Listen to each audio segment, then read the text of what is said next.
We have not had in our time a more natural-born essayist of the scampering sort than Hilaire Belloc. He is an infectious fellow. If you read him much, you will find yourself trying to imitate him. There is no harm in doing so. He himself caught the trick from Rabelais. I do not propose to rehash here the essay I wrote about him in a book called Shandygaff. You can refer to it there, which will be good business all round. I know it is a worthy essay, for much of it was cribbed from an article by Mr. Thomas Seccombe, which an American paper lifted from the English journal, which presumably paid Mr. Seccombe for it. I wrote it for the Boston Transcript, where I knew the theft would be undetected, and in shoveling together some stuff for a book (that was in 1917, the cost of living was rising at an angle of 45 degrees, as so many graphs have shown), I put it in, forgetting, until too late, that some of it was absolute plunder. Mr. Chesterton once said something like this: "It is a mistake to think that thieves do not respect property. They only wish it to become their property, so that they may more perfectly respect it." And by the way, Max Beerbohm's parody of Belloc in A Christmas Garland is something not to be missed. It is one of the best proofs that Belloc is a really great artist. Beerbohm does not waste his time mimicking the small fry. Hilaire Belloc, son of a French father and an English mother, his happy junction of both English and French genius in prose is hereditary, was born in France in 1870. He lived in Sussex as a child, served in the French Field Artillery, was at Balliol College, Oxford, 1893–95, and sat 4 years, 1906–10, in the House of Commons.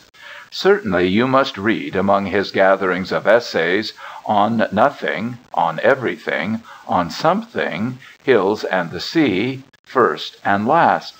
Then you can read The Path to Rome, and The Four Men, and Caliban's Guide to Letters, and The Pyrenees, and Marie Antoinette. If you desire the bouillon of his charm, there is A Picked Company, a selection by Mr. E. V. Lucas of his most representative work. It is published by Methuen and Company, 36 Essex Street, W.C., London. Having done so, come again. We will go off in a corner and talk about Mr. Belloc. There is a valley in South England, remote from ambition and from fear, where the passage of strangers is rare and unperceived, and where the scent of the grass in summer is breathed only by those who are native to that unvisited land. The roads to the Channel do not traverse it. They choose upon either side easier passes over the range. One track alone leads up through it to the hills, and this is changeable. Now green where men have little occasion to go, now a good road where it nears the homesteads and the barns. The woods grow steep above the slopes. They reach sometimes the very summit of the heights, or, when they cannot attain them, fill in and clothe the coombes. And in between, along the floor of the valley, deep pastures and their silence are bordered by lawns of chalky grass and the small yew trees of the downs. The clouds that visit its sky reveal themselves beyond the one great rise, and sail, white and enormous, to the other, and sink beyond that other. But the plains above which they have traveled, and the weald to which they go, the people of the valley cannot see and hardly recall. The wind, when it reaches such fields, is no longer a gale from the salt, but fruitful and soft, an inland breeze. And those whose blood was nourished here feel in that wind the fruitfulness of our orchards and all the life that all things draw from the air. In this place, when I was a boy, I pushed through a fringe of beeches that made a complete screen between me and the world, and I came to a glade called No Man's Land. I climbed beyond it, and I was surprised and glad, because from the ridge of that glade I saw the sea. To this place very lately I returned. The many things that I recovered as I came up the countryside were not less charming than when a distant memory had enshrined them, but much more.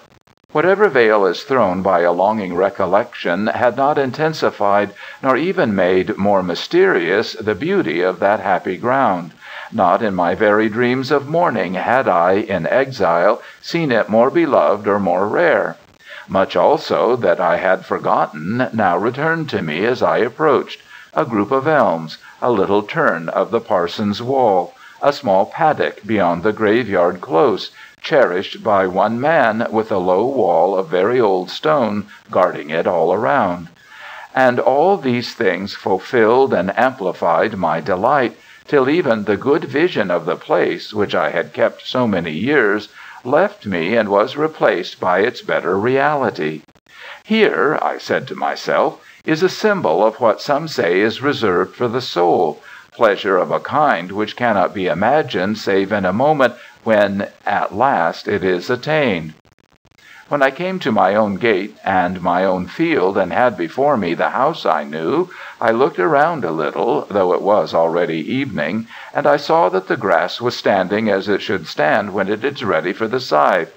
For in this, as in everything that a man can do, of those things at least which are very old, there is an exact moment when they are done best. And it has been remarked of whatever rules us that it works blunderingly, seeing that the good things given to a man are not given at the precise moment when they would have filled him with delight. But whether this is true or false, we can choose the just turn of the season in everything we do of our own will, and especially in the making of hay. Many think that hay is best made when the grass is thickest, and so they delay until it is rank and in flower, and has already heavily pulled the ground. And there is another false reason for delay, which is wet weather. For very few will understand, though it comes year after year, that we have rain always in South England between the sickle and the scythe, or, say, just after the weeks of east wind are over. First we have a week of sudden warmth, as though the south had come to see us all. Then we have the weeks of east and southeast wind, and then we have more or less of that rain of which I spoke, and which always astonishes the world. Now it is just before or during or at the very end of that rain, but not later, that grass should be cut for hay. True, upland grass, which is always thin, should be cut earlier than the grass in the bottoms and along the water meadows. But not even the latest, even in the wettest seasons, should be left as it is, to flower and even to seed. For what we get when we store our grass is not a harvest of something ripe, but a thing just caught in its prime before maturity. As witness that our corn and straw are best yellow, but our hay is best green. So also death should be represented with a scythe, and time with a sickle. For time can take only what is ripe, but death comes always too soon. In a word, then, it is always much easier to cut grass too late than too early, and I, under that evening, and come back to these pleasant fields, looked at the grass and knew that it was time. June was in full advance. It was the beginning of that season when the night has already lost her foothold of the earth and hovers over it, never quite descending, but mixing sunset with the dawn. Next morning, before it was yet broad day, I awoke and thought of the mowing. The birds were already chattering in the trees beside my window, all except the nightingale, which had left and flown away to the Weald, where he sings all summer by day as well as by night in the oaks and the hazel spinneys, and especially along the little river Adur, one of the rivers of the Weald.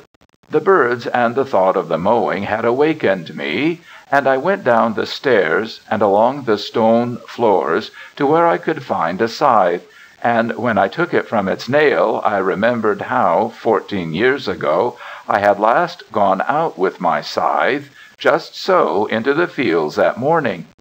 In between that day and this were many things, cities and armies, and a confusion of books, mountains and the desert, and horrible great breadths of sea. When I got out into the long grass, the sun was not yet risen, but there were already many colors in the eastern sky, and I made haste to sharpen my scythe, so that I might get to the cutting before the dew should dry.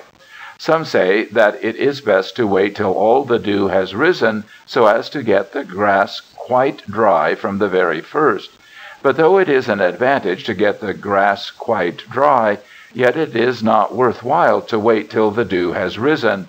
For in the first place you lose many hours of work, and those the coolest, and next, which is more important, you lose that great ease and thickness in cutting which comes of the dew. So I at once began to sharpen my scythe. There is an art also in the sharpening of the scythe, and it is worth describing carefully. Your blade must be dry, and that is why you will see men rubbing the scythe blade with grass before they whet it. Then also your rubber must be quite dry, and on this account it is a good thing to lay it on your coat and keep it there during all your day's mowing. The scythe you stand upright with the blade pointing away from you, and you put your left hand firmly on the back of the blade, grasping it. Then you pass the rubber first down one side of the blade edge and then down the other, beginning near the handle and going on to the point and working quickly and hard. When you first do this you will perhaps cut your hand, but it is only at first that such an accident will happen to you. To tell when the scythe is sharp enough, this is the rule. First the stone clangs and grinds against the iron harshly, then it rings musically to one note. Then at last it purrs as though the iron and stone were exactly suited. When you hear this, your scythe is sharp enough. And I, when I heard it that June dawn, with everything quite silent except the birds, let down the scythe and bent myself to mow. When one does anything anew, after so many years, one fears very much for one's trick or habit. But all things once learnt are easily recoverable, and I very soon discovered the swing and power of the mower. Mowing well and mowing badly, or rather not mowing at all, are separated by very little, as is also true of writing verse, of playing the fiddle, and of dozens of other things, but of nothing more than of believing. For the bad or young or untaught mower, without tradition, the mower Promethean, the mower original and contemptuous of the past, does all these things. He leaves great crescents of grass uncut. He digs the point of the scythe hard into the ground with a jerk. He loosens the handle and even the fastenings of the blade. He twists the blade with his blunders, and he blunts the blade. He chips it, dulls it, or breaks it clean off at the tip. If anyone is standing by, he cuts him in the ankle. He sweeps up into the air wildly, with nothing to resist his stroke. He drags up earth with the grass, which is like making the meadow bleed. But the good mower, who does things just as they should be done and have been for 100,000 years, falls into none of these fooleries. He goes forward very steadily, his scythe blade just barely missing the ground, every grass falling. The swish and rhythm of his mowing are always the same.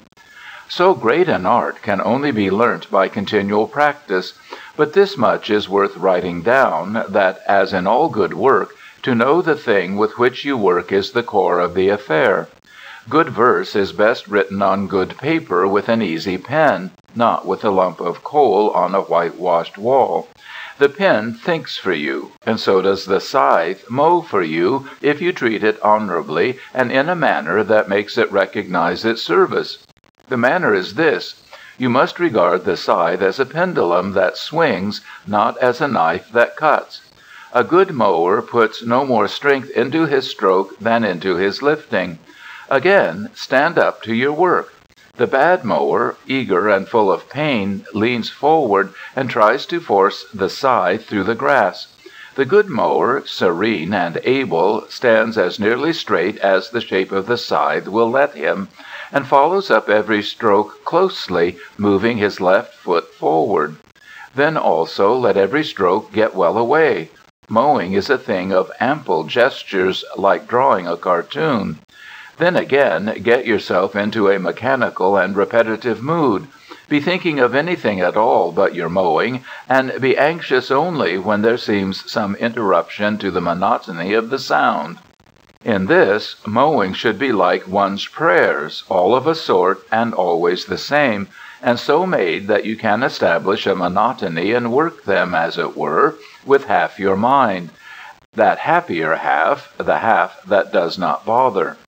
In this way, when I had recovered the art after so many years, I went forward over the field, cutting lane after lane through the grass, and bringing out its most secret essences with the sweep of the scythe, until the air was full of odors. At the end of every lane I sharpened my scythe and looked back at the work done, and then carried my scythe down again upon my shoulder to begin another. So, long before the bell rang in the chapel above me, that is, long before 6 o'clock, which is the time for the Angelus, I had many swathes already lying in order, parallel like soldiery, and the high grass yet standing, making a great contrast with the shaven part, looked dense and high, as it says in the ballad of Valedun, where the tall son of the seven winds came riding out of the hitherbythe, and his horse hoofs, you will remember, trampled into the press and made a gap in it, and his sword, as you know, was like a scythe in Arcas, when the grass is high, and all the swathes in order lie, and there's the bailiff standing by, a gathering of the tithe. So I mowed all that morning, till the houses awoke in the valley, and from some of them rose a little fragrant smoke, and men began to be seen. I stood still and rested on my scythe to watch the wakening of the village, when I saw coming up to my field a man whom I had known in older times, before I had left the valley. He was of that dark, silent race upon which all the learned quarrel, but which, by whatever meaningless name it may be called, Iberian or Celtic or what you will, is the permanent root of all England, and makes England wealthy and preserves it everywhere, except perhaps in the fens and in a part of Yorkshire. Everywhere else you will find it active and strong. These people are intensive. Their thoughts and their labors turn inward. It is on account of their presence in these islands that our gardens are the richest in the world. They also love low rooms and ample fires and great warm slopes of thatch. They have, as I believe, an older acquaintance with the English air than any other of all the strains that make up England. They hunted in the weald with stones, and camped in the pines of the green sand. They lurked under the oaks of the upper rivers, and saw the legionaries go up the straight paved road from the sea. They helped the few pirates to destroy the towns, and mixed with those pirates, and shared the spoils of the Roman villas, and were glad to see the captains and the priests destroyed. They remain, and no admixture of the Frisian pirates, or the Breton, or the Angevin and Norman conquerors has very much affected their cunning eyes. To this race, I say, belonged the man who now approached me, and he said to me, "Mowing?" And I answered, "Ar." Then he said, "Ar," as in duty bound, for so we speak to each other in the steens of the Downs. Next he told me that, as he had nothing to do, he would lend me a hand, and I thanked him warmly, or, as we say, kindly. For it is a good custom of ours always to treat bargaining as though it were a courteous pastime. And though what he was after was money, and what I wanted was his labor at the least pay, yet we both played the comedy that we were free men, the one granting a grace and the other accepting it. For the dry bones of commerce, avarice, and method and need are odious to the valley, and we cover them up with a pretty body of fiction and observance. Thus, when it comes to buying pigs, the buyer does not begin to decry the pig, and the vendor to praise it, as is the custom with lesser men, but tradition makes them do business in this fashion. First, the buyer will go up to the seller when he sees him in his own steading, and looking at the pig with admiration, the buyer will say that rain may or may not fall, or that we shall have snow or thunder, according to the time of the year. Then the seller, looking critically at the pig, will agree that the weather is as his friend maintains. There is no haste at all. Great leisure marks the dignity of their exchange. And the next step is, that the buyer says, "That's a fine pig you have there, Mr. Blank," giving the seller's name. "Ar, a powerful fine pig." Then the seller, saying also Mr., for twin brothers rocked in one cradle give each other ceremonious observance here, the seller, I say, admits as though with reluctance the strength and beauty of the pig, and falls into deep thought. Then the buyer says, as though moved by a great desire, that he is ready to give so much for the pig, naming half the proper price, or a little less. Then the seller remains in silence for some moments, and at last begins to shake his head slowly till he says, "I don't be thinking of selling the pig anyways." He will also add that a party only Wednesday offered him so much for the pig, and he names about double the proper price. Thus all ritual is duly accomplished, and the solemn act is entered upon with reverence and in a spirit of truth. For when the buyer uses this phrase, "I'll tell you what I will do," and offers within half a crown of the pig's value, the seller replies that he can refuse him nothing, and names half a crown above its value. The difference is split, the pig is sold, and in the quiet soul of each runs the peace of something accomplished. Thus do we buy a pig, or land, or labor, or malt, or lime, always with elaboration and set forms. And many a London man has paid double and more for his violence and his greedy haste and very unchivalrous higgling. As happened with the land at Underwalton, which the mortgagees had begged and implored the estate to take at 1200, and had privately offered to all the world at 1000, but with a sharp, direct man of the kind that makes great fortunes, a man in a motor car, a man in a fur coat, a man of few words, bought for 2300 before my very eyes, protesting that they might take his offer or leave it, and all because he did not begin by praising the land. Well then, this man I spoke of offered to help me, and he went to get his scythe. But I went into this house and brought out a gallon jar of small ale for him and for me, for the sun was now very warm, and small ale goes well with mowing. When we had drunk some of this ale in mugs, called I see you, we took each a swathe, he a little behind me because he was the better mower, and so for many hours we swung, one before the other, mowing and mowing at the tall grass of the field. And the sun rose to noon, and we were still at our mowing, and we ate food, but only for a little while, and we took again to our mowing.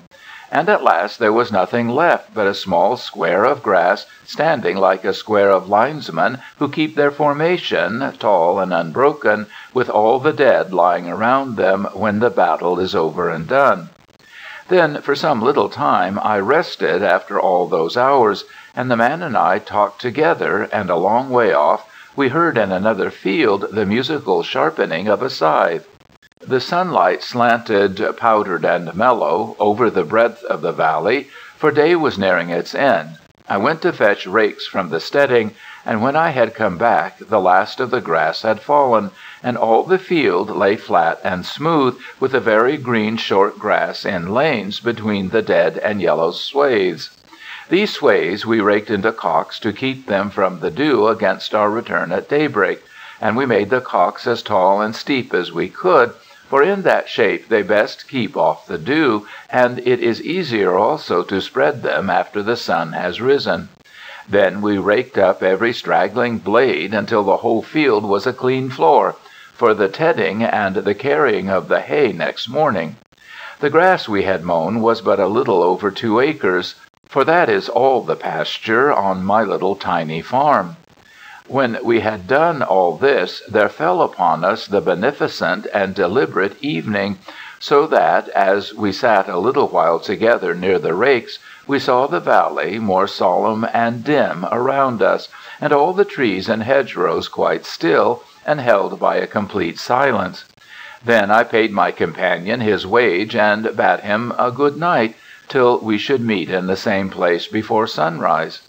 He went off with a slow and steady progress, as all our peasants do, making their walking a part of the easy but continual labor of their lives. But I sat on, watching the light creep around towards the north, and change.